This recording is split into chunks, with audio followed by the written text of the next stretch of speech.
Hi, everyone. Welcome to Source Snack Break. I am Ren with Source. Today is Monday, June 8th, and we are so excited to have you all here. I'll explain a couple things about the webinar tool before we get started. So you're all muted automatically, but you do have access to the live chat. So you can pop in your favorite emoji to say hi, which I see people are doing, and you can use it to ask questions. So if you have any questions or comments, be sure to drop them in. We'll be sure and take them. We'll make sure we get those answered for you. We love it. We'll also send you a recording of this presentation after the presentation is over, so you can refer to it later or send it to a friend. So today's guest, we've got two, one on the line and one in chat. We've got our local rep, Brent. Brent, say hey via chat, and Keith, who is joining us from EF Contract in Atlanta. Keith, can you tell us a little bit about yourself and a little bit about EF Contract? Oh, sure. Well, I'm Keith Gray. I'm the Director of Applied Research for the Engineered Floors Commercial Division. I've been in the flooring industry now for 22 years. As I mentioned earlier, I joined from the automotive industry, and my background is in engineering. I don't know a lot about design, but I certainly admire all of the wonderful things that designers do. I came into the industry because of its focus on sustainability, actually. That's amazing. I love that. And can you tell us a little bit about EF Contract as a company? Sure. EF Contract, in its current embodiment, has been around for a couple years now. Prior to that, it was Beaulieu Commercial. Okay, right. And just about the time that the name changed was when Beaulieu was purchased by Engineered Floors, which is located in Dalton, Georgia. It is the third largest carpet manufacturer on the planet. Wow. So EF Contract is a very important part of a very large company. Yeah, and you're located in Georgia, right down the street from all the other carpet manufacturers. I think it's funny that you're all like literally down the street from each other. That's true. You're exactly right. There are one or two carpet mills outside of Georgia, but not very many. I love that. So you're here to tell us a little bit about Kinetex, and the reason I am excited to have you on is because you actually were part of the development team for Kinetex. Can you tell us a little bit about how you came into this project, what stage it was in, and sort of what you took over? Sure, I'll be glad to do that. I got involved in the project when I was hired by the company 9 years ago, and when I walked in the door, I was shown the developmental iteration of a very, very different product. And two things were very obvious to me. One of them was that it had enormous potential. The other one was that it would be very important to differentiate this product so that it would be very clear that this is not carpet, that it's something that's very, very different. Mm-hmm. So that differentiating it from carpet was actually part of the development brief that I put together. What I said was, I think we have an opportunity here to come up with a unique product. I said, I think this is going to sort of bridge the gap between hard surface and soft surface. I mean, I've been going out and talking to architects and designers and people at various levels and hospitals and schools, industries of all types. And, I typically look at flooring in a simplified terms. There's hard stuff and there's soft stuff. And I felt like there was an opportunity, and they're both good in their own way, but they also have shortcomings. And I felt like this one product had the opportunity to bridge that gap very well. Awesome. And so that was why I decided to merge together the spec for LVT and for carpet tile and develop Kinetex to meet that specification. Awesome.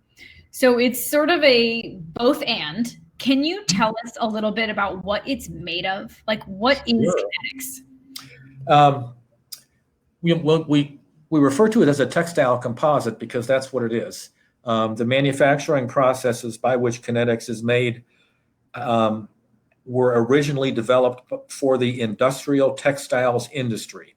Okay. So when you think about industrial textiles, I'm thinking about textiles that have to be used in extremely demanding applications. So they're very, very durable. But now here's where it gets to be interesting. They're not very pretty. So what we did then was we went from the industrial textile industry to the apparel textile industry and the upholstery textile industry. So we put together the combination of manufacturing processes that are used to make industrial textiles and combine that with the aesthetic properties that we could get from the apparel and upholstery industries. That's why we call it a textile composite, because it actually is made out of 2 layers of textile. Oh, wow. What kind of textiles is it like? What is the fiber that you use? Sure. The fibrous component of Kinetex is entirely PET polyester. It's about 99% PET polyester, and there's 1% of polyethylene in there too. So when people ask me what it is, I say, well, it's really 2 different kinds of bottles. I said it's 99% water bottle plastic and 1% milk bottle plastic. Oh, wow. Okay. And so I see that it has post-recycled content, post-consumer. So that would be actual water bottles? Yeah, it is. Actually, and this slide could actually be updated just a teeny bit. But the fact is, I mean, we have a minimum of 45% post-consumer recycled content. We've recently upped that a little bit, but I want to emphasize that that's a minimum. If we can use more, we'll get it. Okay. The only part of Kinetex that is new content is the actual face.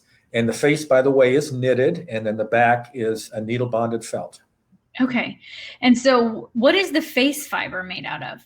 It's PET polyester also. It is that as well. Okay. And so do you guys get water bottles at your facility? Like, where do you get this material?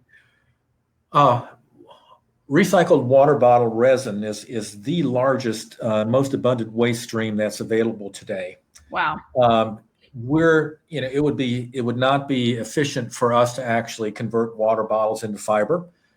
So, there are companies that can do this on a much larger scale than we can. So we buy it from them. Got it. Okay. So you guys receive the material from someplace. Yeah. But there are people that specialize in recycling the water bottles. Absolutely. Awesome. Absolutely. It's a huge market. Yeah, I bet. Okay. So you've got the recycled water bottles, you got the PET, and then you thermally fuse them. Can you, for the layman in the audience, can you explain what that means? Well, it's sort of like making a panini. You just you take the 2 layers and put them in a press and heat them up and then fuse them together. And then they're like permanently fused. The designer doesn't have to worry about them separating. That's correct. Okay.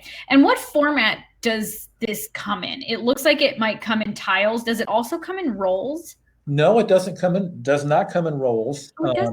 Now, we have made exceptions for certain very, very special applications, but there's a significant upcharge in that. What we have done is offer it in traditional square and also in planks. Okay. The squares are all 24 by 24. The planks come in a couple of different dimensions. Yeah, I see that. I love that. It gives a lot of sort of design possibilities. Can you talk a little bit about since you are the developer and I understand that you have some technical knowledge, I'd like to pick your brain a little bit. Can you talk a little bit about the challenges of working with a post-consumer recycled product? Is there limitations in color or what you do with it or how you mix it with virgin material? Like what are the things that manufacturers have to keep in mind when they're working with post-consumer material? Yeah.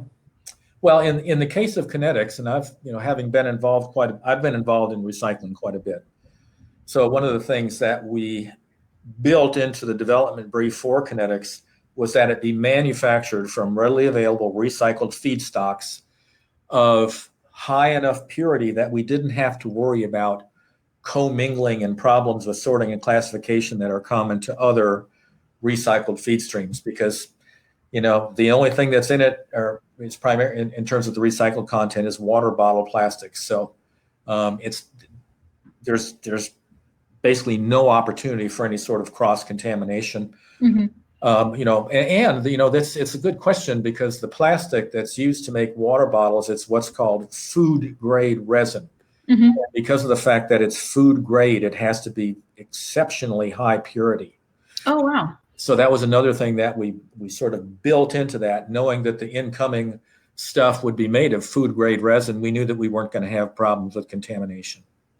That is super interesting. So this essentially, because you have a really high quality product coming to you, you can sort of benefit from that in what you make after it. Yeah. if you get more, if we start to have more of this recycled, these recycled water bottles, are you able to increase the amount of recycled content in the Kinetex itself? Absolutely. Yep. Oh, nice. Okay. And it says that it's a true closed loop life cycle. Can you talk about the life cycle of Kinetex? Because I think that's awesome. I can keep it as, I'll try to keep it simple. Life cycle is a very complicated thing, actually. But, in the case of Kinetex, it is closed loop. By closed loop, it's basically, it means you can take old Kinetex and put it completely back into the next generation of new Kinetex without having to go through any sort of sorting and classification. One of the challenges of recycling other categories of flooring is that they're complex mixtures of several different materials, and the whole process of separating the face from the back is inefficient.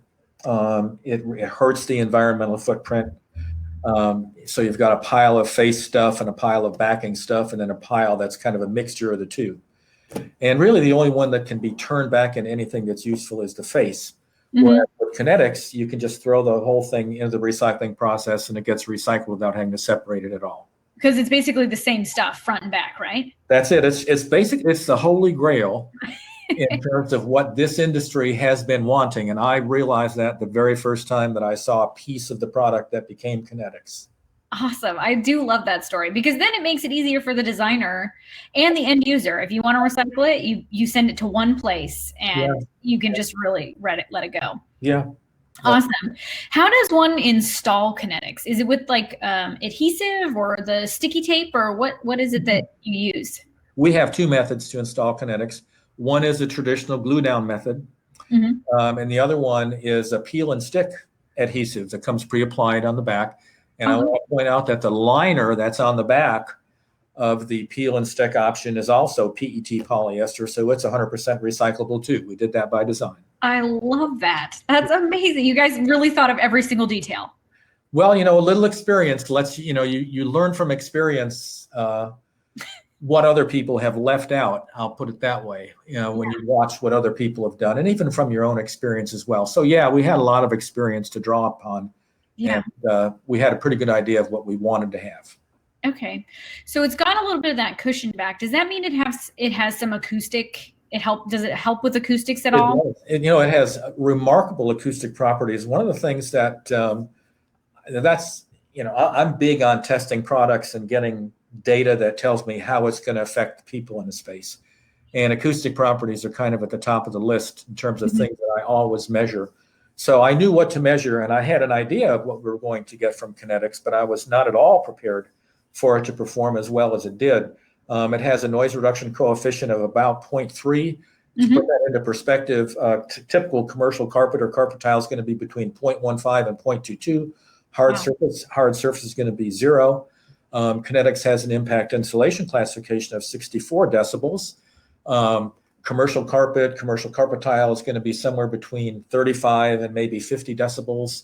And hard surface is going to be somewhere between 15 and 25. So most applications where a high impact insulation classification is required, Kinetex goes right in and does not require any sort of underlayment at all. Wow, it's truly a peel and stick. I love it. Yeah. So when it comes to this material, one of the things I've noticed about it is it has a very particular feel to it. It has a definite hand. How does that work? And because it is water bottles, how does that work with like moisture and staining and that kind of thing? Well, as far as moisture is concerned, Kinetex can be installed is highly breathable, very, very breathable. So it can be installed on a concrete slab with a relative humidity of up to 100% and a pH of 12 without doing anything to the slab at all. Wow. So it complete for probably 99% of applications where high moisture is a problem. Kinetex doesn't require any sort of special slab preparation at all. Great. What was the other point you asked me about? Oh, how does it work with staining?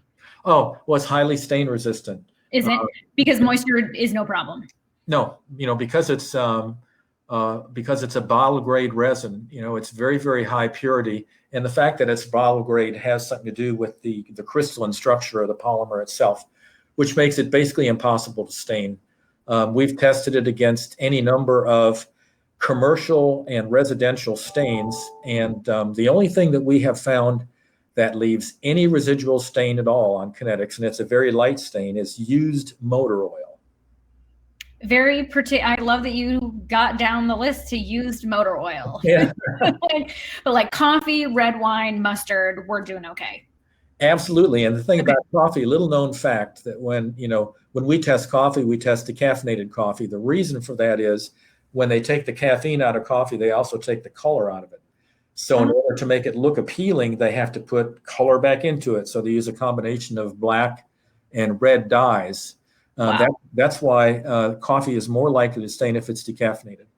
That is fascinating. Yep. Kinetex is the only thing, as I said, we found that stains it is used motor oil. And we've tested against a bunch of different biological spills, blood, vomit, urine, all sorts of things that are found in hospitals like betadine and stuff like that, any number of residential and commercial stains.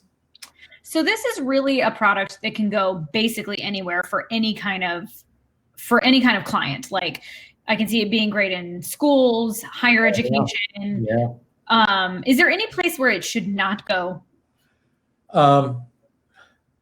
Well, let me respond to something you just said.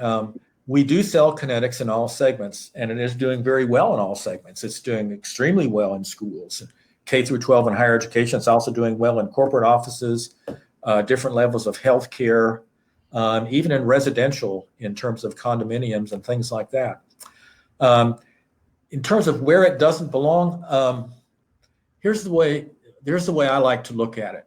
Kinetex is an extraordinarily high-performing commercial floor covering. Mm-hmm. So offices, schools, hospitals, senior living, anything that encompasses the domain of commercial, Kinetex can go there. And we've got any number of installations of Kinetex. We're now approaching 35,000 Kinetex installations since we introduced the product. Wow. Millions and millions of square feet of it installed. But it's an extraordinarily high-performing commercial floor covering. It's not an industrial floor covering. Okay. So, people will ask me if they can put it out in the factory or something like that, and I say, or out on a loading dock. Probably not. Probably not. Okay. Yeah. And probably not in like marine grade situations, and maybe not in airplanes would be my guess. Well, that's interesting. The marine applications depend on flammability codes that are defined by the International Maritime Organization. They have flame requirements that Kinetex does not meet. Got it. Interestingly enough, Kinetex does meet the smoke toxicity and vertical burn codes for airplanes. We just choose not to put it in airplanes because of the liability. That makes sense. Yeah. All right. Sweet. I think, let's see, I can't think of any other questions. Designers, if you have any questions for Keith, the guy who literally invented Kinetex, hit them in the chat and we'll ask him, because it's always good to have the inventor on the line. You can really get into detail. I do love that. My only other question would be kitchens and bathrooms, maybe not? Our thing about kitchen, you can put it in a lot of places like that. When people say, well, where shouldn't I use Kinetex? We say, well, don't use it anywhere where there's a drain in the floor. That's a good way to remember it. Yeah. In terms of, in the kinds of bathrooms you're talking about, those would be locker rooms in schools and golf courses and things like that. You can use it in the changing areas, just don't use it in the shower areas. And the same applies to the bathing areas. You really don't want to use it in the neighborhood of commodes or underneath, where the guys are going to be shaving and stuff like that. Yeah. I think I've seen this a lot in airports. Is this something that goes in airports a lot? Yeah, it is. We have a very good transportation business. One of our first installations of Kinetex was in Midway Airport in Chicago, which is a very busy airport. And this was a situation where they needed to have new flooring for their jetways, and they didn't have the time to wait for what they had originally specified. So Delta Airlines specified Kinetex because basically it was about the only thing they could get in 2 days, and in a color that they liked. And it was actually installed there 5 or 6 years ago, and I was at Midway recently, and it's been down there now for 5 or 6 years. It looks amazingly well. Amazing. And I bet that feels good when you see your own product still looking good 5 years later in something as busy as an airport. Yeah, when you walk off the airplane and see something like that, it really does give you, a feeling of accomplishment. But we knew it was going to do really well because when we first launched Kinetex, we had tested it at a theme park in Florida where we let 5 million people walk on it. Wow. And after we let 5 million people walk on it, and then we brought it back, and it showed basically no wear. By our assessment, it showed less than 5% wear. So we knew it was going to hold up really well. It's going to do something. And we did 70 installations from coast to coast in a variety of segments before we launched it. All the lab testing told us it was going to be good, but the most important laboratory to me is the real world. Yes. So we made sure that we had tested it very thoroughly. Awesome. Well, thank you, Keith. I really enjoyed hearing the story of Kinetex. It's a really cool product, and I hope more designers use it. Designers, if you're interested in ordering samples, you can order them from Brent right now. You click that button. And also, if you're interested in registering for another snack break, which we have coming up this week, you can do that as well. Just smash that register now button. In the meantime, Keith, it was great to meet you digitally. I hope you are doing well, and I hope we can talk again soon. Thank you very much. And if anyone wants a deeper dive on Kinetex, just have them call Brent. We've got a really nice presentation that we have called Coffee and Kinetex. If people sign up for it and participate, we give them a free $10 Starbucks gift card. Oh, we love that. Thank you, Keith. We'll see you later. You bet. Bye-bye now. Bye.